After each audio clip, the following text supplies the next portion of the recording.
One question I get asked a lot is what is actually required to become an architect? How long does it take? And, is there anything serious really involved in it? Well, all those questions will be answered today. So if you're curious or you want to get involved in the career itself, this video is for you. In the UK, the title of architect is a legally protected title, which essentially means if you're not on the register of architects, you legally can't do it. You are committing an offence. This register is held by an organisation known as the ARB, or Architects Registration Board. And to get on that register, it's not quick and it's not easy. In all honesty, the minimum amount of time it takes is approximately 7 years, but most people take longer than this, for reasons I'll explain. But essentially, to get on that register, you need to have completed what are known as parts, and there's 3 of them to complete. So part 1, which is in essence your undergraduate, part 2, which is your master's, and the part 3. The part 3 is a practical qualification assessing your suitability in practice, showing that you understand the legal necessities of workers' requirement and what's expected of you as an architect. The part 3 is probably best referred to as a qualification in professional practice. But anyway, we'll get on to that. It's worth mentioning that not all of this 7 years is spent in full-time study. In fact, you'll be expected to undertake 24 months of professional work experience. But again, we'll add to that in a bit. So if you've decided that you want to go into architecture straight from college, well, there's 2 routes that you can go down. But first, it is worth mentioning that architecture is a highly competitive course. In fact, most university courses expect A-level grades of around A. There are some exceptions, but on the whole, that's usually what you're looking at. But also, not just that, there's a lot of people competing for spaces. In fact, in 2015-2016 period, approximately 6 or 7 people applied for each place that was available in the UK. So that's a lot of people applying for not as many spaces. But don't let that deter you. If that's what you want to go for, you go for it. In fact, not everyone who decides to take that they want to undertake architecture becomes an architect. In fact, most people use it as a stepping stone to another career or go into something else within construction. It's not for everyone, and that's completely fine. But you won't know unless you start to undertake that path. So the first route into architecture is the most typical. You start your part 1 at a university that's verified. Verification essentially means the course curriculum has been certified by the RBA that it meets the standards that are required to meet all outcomes of professional study that you're required. It's essentially a basic introduction to the fundamentals of architecture. It's going to test you, especially as you won't have done anything like it before. That's not to say you might not have done anything like it before, but it's worth noting that you will be hard pressed for a lot of free time, but you're going to have fun. I mean, it is there to experiment with architecture, to find your way with it to begin with. In fact, in the part 1, it's not just confined to the creative pursuits. You'll also be undertaking modules relating to technical and construction, and also business and professional management as well. It's quite comprehensive and there's a lot to it, but by the end of it, you'll feel like you've got a grasp of the fundamentals, which then brings you out into the real world where you get your part 1 workplace placement. Now, this can usually last a minimum of 12 months, but you don't even need to have done it. But I'll get to that in a second. So you'll go out into your part 1 placement, and this is where you'll need to start filling in what's known as a PEDR, a Professional Experience Development Record. And this is important for logging your hours in practice, both for part 1 and part 2. But you'll start filling this in, and it's important to understand that you're working in a practice for the first time in most cases. So try and make the most of it. Try and understand that you're still learning and you're at a very early point of your career. But like I say, most people do about 12 months and then they'll want to return to university, the part 2. Some people do more. But like I say, on the rare occasion, some people go straight into their masters, which means they'll do their 12 months work experience later on. But anyway, once you've finished with your part 1 work experience and you decide that it's time for you to start your part 2, I will mention that don't rush it. And much like you did with your part 1, have a look around, get a good feel for the universities. Because at this point, you know what you want from an architecture course. You know how you personally learn and what part of the architectural curriculum you really enjoy. And a lot of different universities specialise in different areas. So you're going to be going back to do this masters, which it's a 2-year masters, and you're going to be around a lot of people doing 1-year masters, but stick with your people on your course. It helps a lot. But Anyway, I digress. Your part two, it's going to be building more upon your part one and also your workplace experience. This is why getting a good grasp at things in your part one work experience is quite important, because you'll be using this during this period. You'll be expected to do more on your projects. You'll be expected to take more of a lead on your projects even. You'll be expected to create your own briefs, as well as add more of the finer points to your submissions as well, such as writing a design and access statement for your project. It gets a bit more intense, and you're fully in charge of that yourself. It's not like in practice where you're in a team and different people will be working on different parts of the project.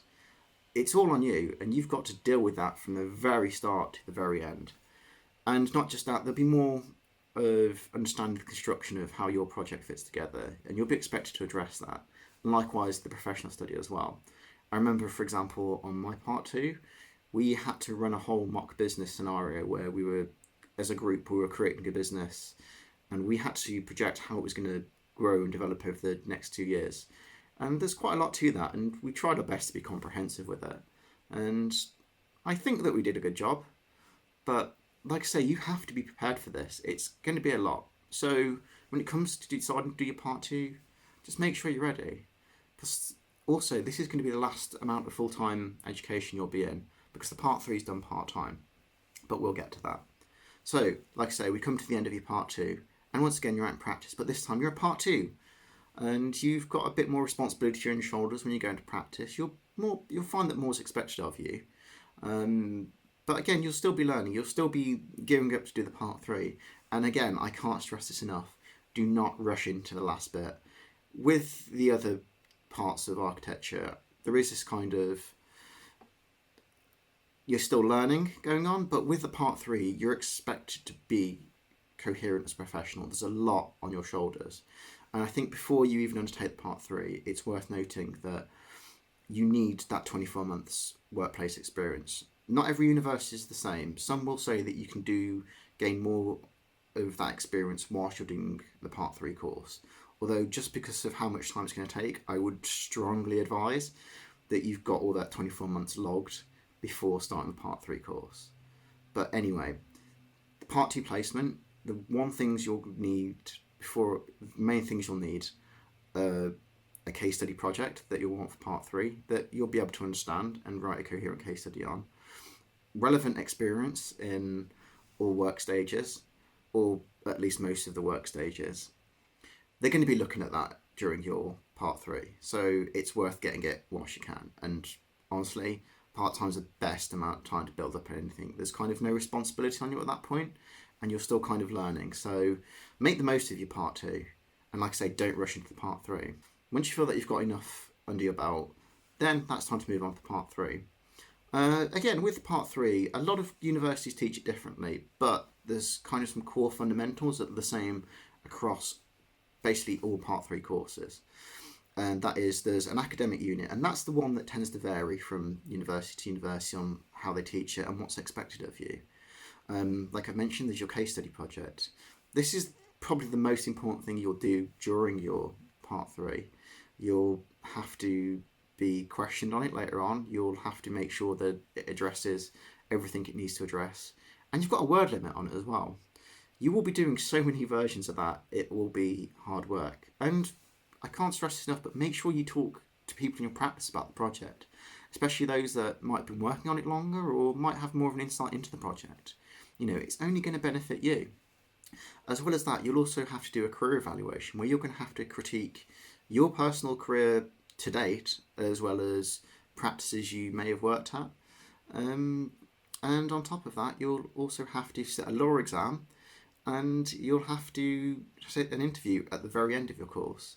So when I say it's comprehensive, it's very comprehensive. There's a lot you need to know, which you'll get taught on the course, but you have to do this whilst you're also working in practice. It's a part-time course, but you won't have any time in the evenings. Your days will get very full up, which is why it's worth mentioning that any RBA chartered practice has to allocate you 10 days of study per academic year. So whilst you're doing your part three, you should be able to get 10 days to do your study, and that's 10 days off work. So you can use that as best as you can, and it may not be enough. So be very careful how you use your holidays. So pick those days very carefully. But anyway, like I say, you'll do most of the writing and the exam, and then you'll kind of get to the end of the year, and that's where you have to sit this interview. And I think perhaps for all of us, it was the most intensive time that we ever had to deal with. We had people with our work in front of us, with post-it notes stuck in there, and they were just trying to make sure that we had the knowledge relevant to going into practice, that we were going to be a reliable set of hands. They'd had access to our case study, our career evaluation, and from what I understand, they had our exams as well. I wasn't asked any questions on my exams. Oh yes, and also the PDR logs. Now this is where they're really going to critique you on those, because if there's anything that kind of stands out, they're going to bring it up, and it's worth remembering to always be honest with them. Again, PDRs might not seem much, it's just a log of hours, but you might get asked questions on certain elements of it, even if it's just one question. So it's just worth knowing what you've put in there prior to going into the interview. But you will find most questions come from a case study, because it's understanding the building process and knowing that you're a capable set of hands to perform as an architect's expected to perform. So they'll try and put you at ease when you go in there, but they'll be throwing a lot of questions at you. So just be as honest and answer the questions as best you can. And I know in our case, we found out our results, whether we passed or not, the day after. And I don't think I've ever been so stressed throughout a whole day in my life, but I passed. But I'm also aware that not everyone did. And it's worth noting as well that pass or fail, either way, don't stress about it. It's completely fine. The Part 3 course, people do fail it. And these people who fail, sometimes they're the most competent and able people, and you wouldn't have expected them to fail it. But it could come down to the most minute of details that make them think that maybe you just need a little bit more of experience, or they didn't feel that you'd addressed certain elements as comprehensively or coherently as you should have done. And it's nothing to beat yourself up over. If you do find that you haven't passed your Part 3, you can always retake the next year, and there's nothing wrong with that. And I know a lot of people that have retaken their Part 3, and they're some of the most brilliant architects out there. And, you know, they haven't suffered from it, and you won't either. It's just one of those things that happens. But nonetheless, should you find that you have passed, or when you do finally pass your Part 3, congratulations first of all. But that's when you find that you're still not quite an architect yet. But don't worry, you've got everything you need. That's where you need to register with the ARB. You need to submit your evidence of Part 1, Part 2 and Part 3 completion. So essentially your degree certificates or grade sheets, whatever. You know, they do specify what they'll accept on there, and you submit that stuff, and within a couple of weeks you'll get a letter. And at that point, congratulations, you've made it as an architect. That's when you're on that register, and you can look it up and see your name on there with your number and your workplace. It's great, you know, it's a great feeling of accomplishment, and you know, it's hard work getting there, but it's one of those things where you feel great when it pays off. I did mention another route to becoming an architect, and that is through an apprenticeship. Now, this is a fairly recent thing to have occurred, but essentially it works much the same. You've got your Part 1, 2 and 3, but you're working at the same time, and you do have a workplace assessment at the university. So you're kind of working and studying at the same time, and from what I understand, there's a fair bit of balance between the two, and it kind of allows you to get what you need from the course and also be in a good place with employment at the same time. And considering how long architecture takes, I think it's a brilliant idea to have actually come up with. And at the minute we've got an apprentice architect at our workplace, and she seems to be thriving on the course, and it seems to be doing what it's supposed to do, which is brilliant. And I think it's going to only attract more people into the profession. So hopefully that's answered all your questions on what it takes to become an architect. And I've got some more ideas for videos coming up, and if you've got any things you want to see or any questions you'd like to ask, please feel free to leave them down below. And until next time, I'll see you later.